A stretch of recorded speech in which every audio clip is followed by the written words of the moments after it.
안녕하세요. 오늘은 9월 29일 수요일입니다. 오늘은 유학을 위해 입국하시는 분들을 위해 입국 시 준비해야 할 서류를 알려드리려고 합니다.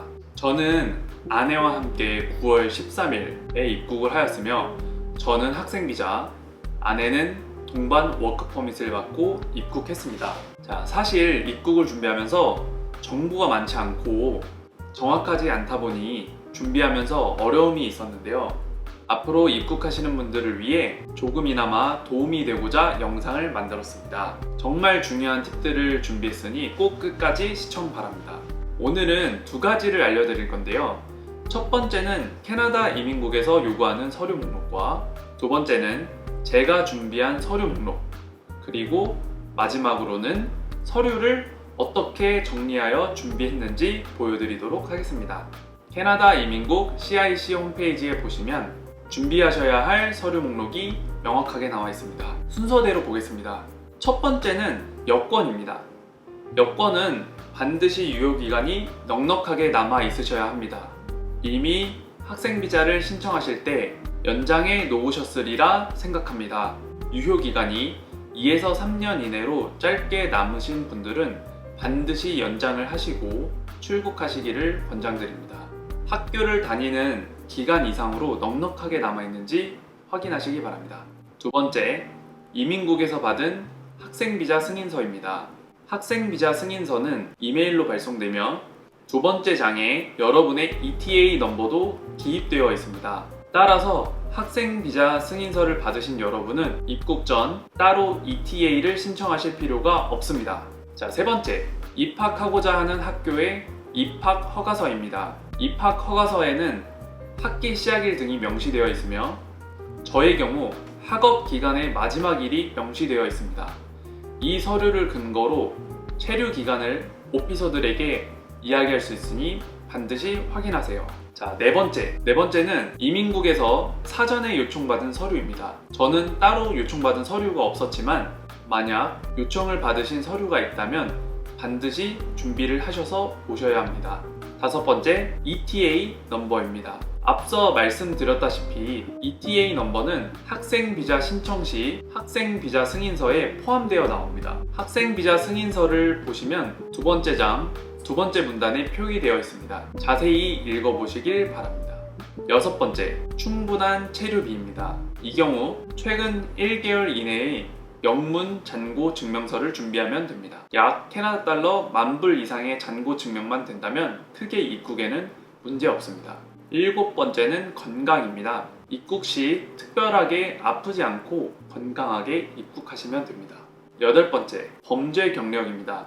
이미 학생 비자를 준비하신 분들은 범죄 경력 회보서를 발급받아 제출하신 분들입니다. 잃어버리신 분들은 경찰서를 방문하지 않으시더라도 경찰 민원 포털에서 온라인으로 발급받으실 수 있습니다. 링크는 아래에 달아두겠습니다. 아홉 번째는 귀국 의지입니다.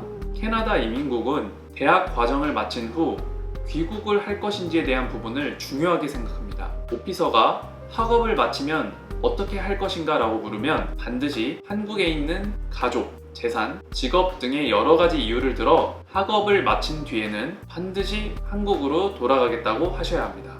열 번째 서류입니다. 이 메디컬입니다.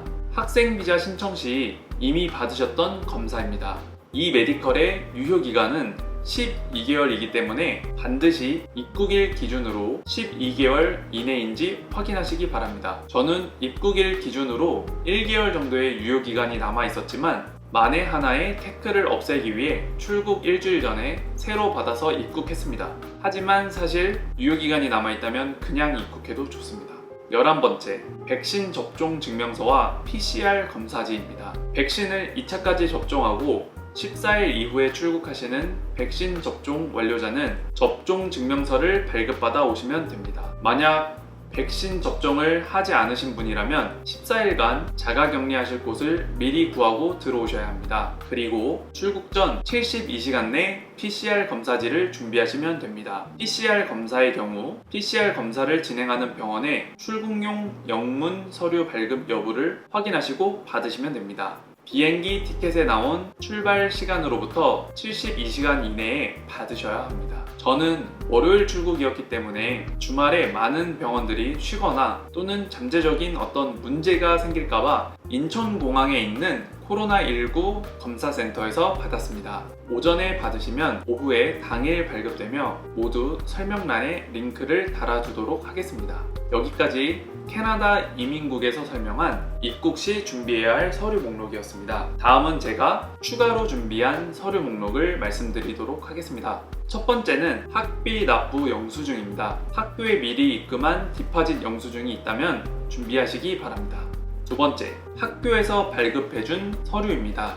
제가 학교에서 발급받은 서류 이름은 Travel Support Letter입니다. 각 학교에 문의하시면 해당하는 비슷한 서류를 받으실 수 있습니다. 세 번째, 바이오매트릭스 서류입니다. 이미 한국에서 바이오매트릭스를 발급받아 여권 커버에 붙어 있지만 만에 하나 등록 여부를 물어보면 바이오매트릭스를 등록했다고 이야기할 때 근거가 될까 싶어 준비했습니다. 네 번째, 유학생 보험입니다. BC주는 MSP라는 건강보험 프로그램이 있습니다. 다만 입국 후에만 신청이 가능하고 신청 시 3개월 뒤부터 효력이 발생하기 때문에 그 전까지 3개월간 보험이 있어야 합니다. 저는 보험을 따로 들었으며 각자의 학교 입학에 필요한 보험을 드시면 됩니다.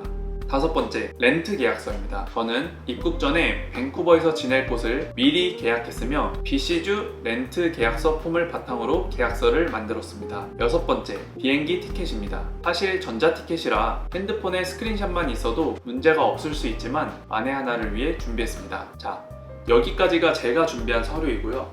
설명드린 서류는 모두 개인 유학생을 기준으로 말씀드렸으며 저는 아내와 함께 입국을 했기 때문에 위 서류 외에도 여러 가지를 더 준비했었습니다. 혹시나 궁금하신 분들은 댓글 달아주시고요. 마지막으로 제가 준비한 파일처를 보여드릴게요. 커버에는 이렇게 지퍼백을 이용해서 여권을 붙여놓았어요. 자꾸 여권을 뺐다 넣었다 하는 게 너무 불편해서 여기 커버에다가 여권을 넣어놓았고 지금 현재 제일 첫 장은 저희가 발급받은 비자를 넣어 놓았는데요. 실제로는 이 페이퍼는 이제 나중에 추후에 넣는 거고 이게 실제 첫 장입니다. 제일 첫 장에는 서류 목록을 넣었습니다. 서류 목록의 순서는 제가 개인적으로 생각하는 중요도에 따라 배열했으며 모두 영문으로 작성했습니다. 그리고 모두 사이드에 라벨링을 해서 바로바로 서류를 찾을 수 있도록 했습니다. 이렇게 준비하시면 이러한 장점이 있습니다. 오피서를 만나면 일단 파일철부터 올려놓습니다. 목록을 펼쳐놓고 대화를 시작합니다. 뭔가 질문이 들어오거나 서류를 요구하면 바로바로 꺼내서 보여줍니다. 이러한 모습은 꽤나 오피서에게 신뢰감을 줄 수 있습니다. 제가 만난 오피서들마다 모두 진짜 잘 정리했다면서 칭찬을 한마디씩 듣고 대화를 시작했습니다. 여러분도 서류를 잘 준비하셔서 입국 잘 하시길 바라겠습니다. 오늘 영상은 여기까지고요. 오늘 영상이 유익하셨다면 좋아요, 구독 부탁드립니다. 감사합니다.